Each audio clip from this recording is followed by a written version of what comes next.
নমস্কার সবাইকে। Finally anti paper leak bill pass হয়ে গেল পার্লামেন্টে সিম্পল ভয়েস ভোটিংয়ের মাধ্যমে, সিম্পল মেজরিটির মাধ্যমে। এরপর থেকে এই যে ইম্পর্টেন্ট যতগুলো এক্সামগুলো হয় আমাদের এই পুরো ভারত জুড়ে, সেক্ষেত্রে আর কোনোভাবে যাতে পেপার লিক না হয় বা পেপার লিক হলেও কঠিন যাতে শাস্তি হয়, তার জন্য প্রপার স্টেপ পেপার নেওয়া হয়ে গেল। প্রপার অ্যান্টি পেপার লিক বিল পার্লামেন্টে পাস হয়ে গেল। দেখে নিন, মাননীয় অমিত শাহজি আমাদের হোম মিনিস্টার, তিনিও নিজে টুইট করে জিনিসটাকে কনফার্ম করেছেন। সো ব্যাপারটা হলো কি, এই পেপার লিক বিল কি কি চেঞ্জেস করা হয়েছে এই নিয়মের মধ্যে, বা কি কি আরও নতুন নতুন নিয়ম অ্যাড করা হয়েছে।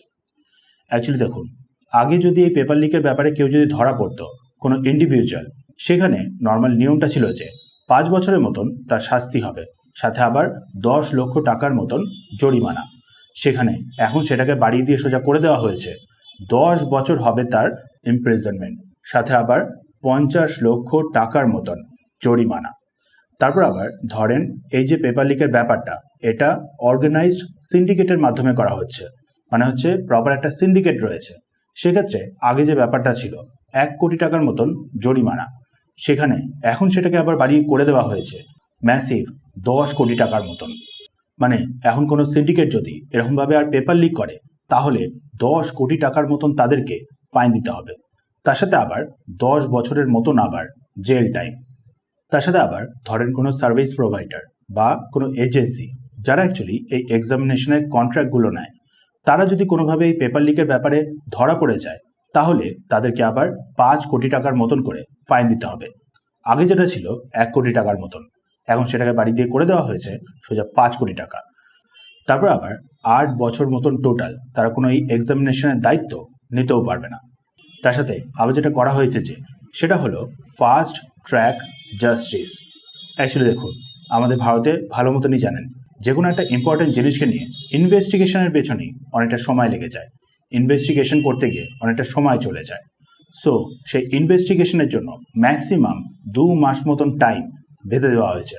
2 মাসের মধ্যেই একটা নতুন ফর্ম করা স্পেশাল টাস্ক ফোর্স, সাথে হচ্ছে সিবিআই এনকোয়ারি করবে, দিয়ে তারপর নিজেদের এনকোয়ারি রিপোর্টটা সাবমিট করবে। তারপরে হচ্ছে আবার স্পেশাল ফাস্ট ট্র্যাক কোর্ট, সেটাও আবার এস্টাবলিশ করা হবে, যেটাও আবার মাত্র 3 মাসের মধ্যেই এর অ্যাকচুয়াল ভার্ডিক্টটা শুনিয়ে দেবে।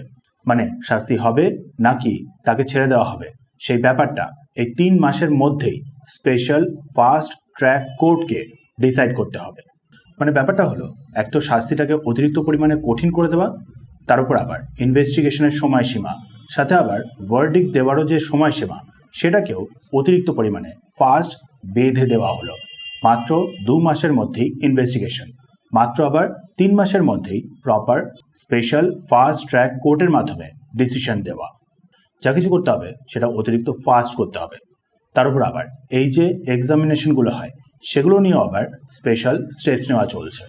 এই যে এক্সামিনেশনগুলো, এইগুলোতে আরও বেশি পরিমাণে টেকনোলজির ইনভলভমেন্ট করার চেষ্টা চলছে, যাতে কিনা পেপার লিকের ব্যাপারটা আরও কঠিন হয়ে দাঁড়ায়, পেপার লিক করতে গেলেই যাতে ধরা পড়ে যায়।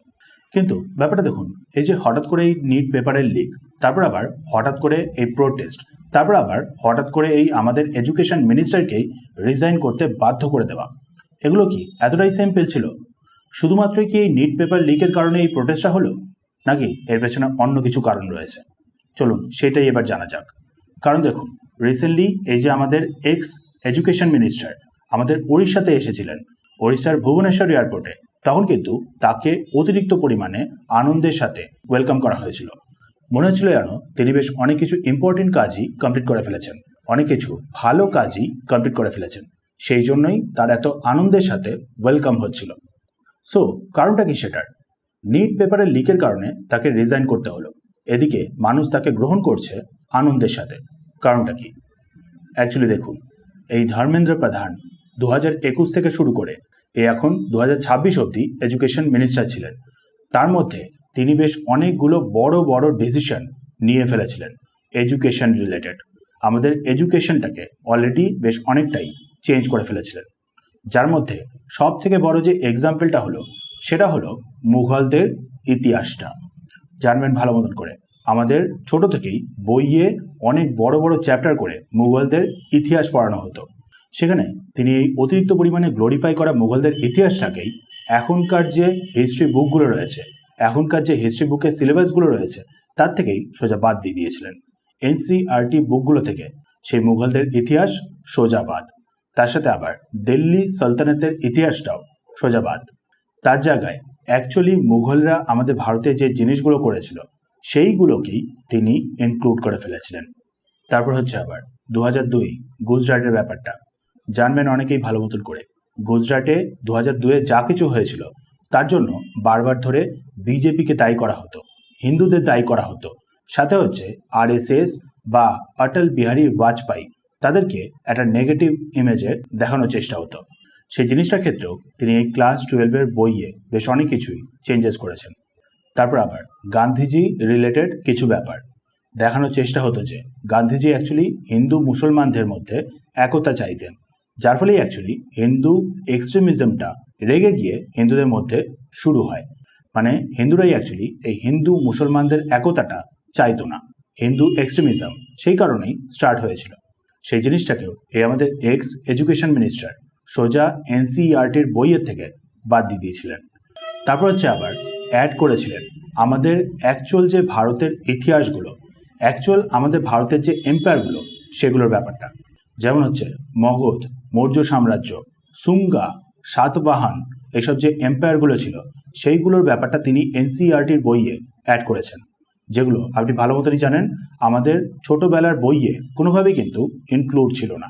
তারপর আবার আইকনিক যে অনেকগুলো ফিগার, যেমন হচ্ছে মারাঠা সাম্রাজ্যের মধ্যে ছত্রপতি শিবাজি মহারাজ, সাথে হচ্ছে আবার মহারানা প্রতাপ, তাদের ব্যাপারটাও তিনি এনসিইআরটির বইয়ে ইনক্লুড করে ফেলেছিলেন। তার সাথে হচ্ছে আবার ধর্মের দিক থেকেও বেশ অনেক কিছু তিনি অ্যাড করেছিলেন, যেমন ধরেন মহাকুম্ভ মেলা, সাথে আবার 12 জ্যোতির্লিঙ্গস, 4 ধাম, এই সব কিছুই তিনি এনসিইআরটির বইয়ে অ্যাড করে ফেলেছিলেন। সাথে আবার বৈদিক mathematics, Ayurveda, yoga, traditional eco friendly water harvesting models, এই সব কিছু তিনি এনসিইআরটির বইয়ে অ্যাড করে ফেলেছিলেন অলরেডি। তার উপর আবার জানবেন ভালো মতন করে বীর সাভারকর, তার সম্পর্কে কতটা পরিমাণে নেগেটিভ অনেক কিছুই ছড়ানো হতো। সো তার চ্যাপ্টারটাও, তার বায়োগ্রাফিটাও প্রপারলি এই ধর্মেন্দ্র প্রধান এনসিইআরটির বইগুলোতে অ্যাড করে ফেলেছিলেন। তার সাথে আবার নেতাজি সুভাষচন্দ্র বোস, সাথে আবার সর্দার বল্লভভাই প্যাটেল, তাদের সম্পর্কেও আবার, তাদের বায়োগ্রাফিকেও আবার আরও বেশি পরিমাণে পজিটিভলি দেখানো হয়েছে নতুন এনসিইআরটির বইগুলোতে। মানে ধরেন যেখানে যেখানে তাদের সম্পর্কে হালকা একটু এদিক ওদিক ব্যাপার ছিল সেইগুলোকেও টোটালি রিমুভ করে তাদের সম্মানটাকে আরও বাড়ানো হয়েছে।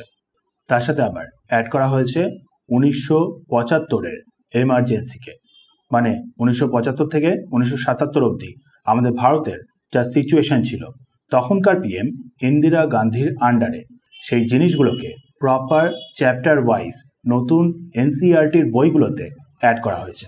আমাদের এক্স এডুকেশন মিনিস্টার ধর্মেন্দ্র প্রধান সেটা অলরেডি করে ফেলেছিলেন।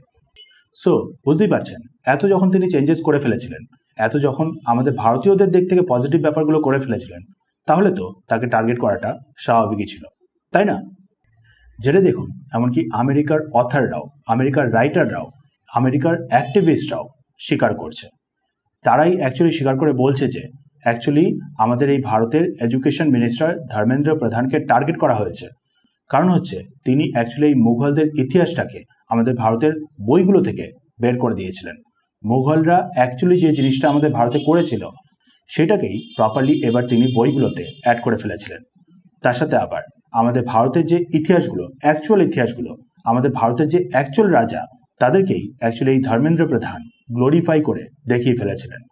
তার সাথে আবার অ্যাড করে ফেলেছিলেন এই 1975-এর এমার্জেন্সির ব্যাপারটা, যেগুলোকে অ্যাকচুয়ালি কিছু পাওয়ারফুল লবি পছন্দ করছিল না, যে কারণেই অ্যাকচুয়ালি তাকে পার্টিকুলারলি এত হঠাৎ করে এইভাবে টার্গেট করা হয়েছে, তাকে রিজাইন করতে বাধ্য করা হয়েছে। দেখতেই পাচ্ছেন ইউএসের একজন অথর, রাইটার রেনে লিন, সেও পর্যন্ত এই কথাগুলোকেই বলছেন। এবার দেখুন মাঝখানে ইউজিসি ব্যাপারটা অবশ্যই রয়েছে, জেনারেল ক্যাটাগরি স্টুডেন্টসদের পার্টিকুলারলি টার্গেট করা, তাদের সাথে অন্যায় করা, সেটা অবশ্যই তিনি করে ফেলেছিলেন। বাট সেখানেও কিন্তু মনে রাখবেন একটা আলাদা রকম ইঙ্গিত কিন্তু অবশ্যই পাওয়া যাচ্ছে। যেটার ব্যাপারে পরে হয়তো একটা সময় গিয়ে আমাদের ভারতীয়দের সামনে আসবে। বাট যাই হোক, সেই ইউজিসির ব্যাপারটা নিয়ে তার উপরে অনেকেই বেশ রেগেছিল। তারপর আবার এই হঠাৎ করে পেপার লিক, যেটার ক্ষেত্রেও আবার কিছু কনস্পিরেসির অ্যাঙ্গেল সামনে আসছে। তারপর আবার এই যে পরে প্রোটেস্টটা হয়েছে, সেটার ক্ষেত্রেও আবার কিছু ফরেন হ্যান্ডের ব্যাপারে ইঙ্গিত পাওয়া যাচ্ছে। মানে বোঝাই যাচ্ছে যে তাকে পার্টিকুলারলি অ্যাকচুয়ালি টার্গেট করা হয়েছিল তাকে সরানোর জন্য, তিনি যাতে তাড়াতাড়ি রিজাইন করে দেয় তারই জন্য।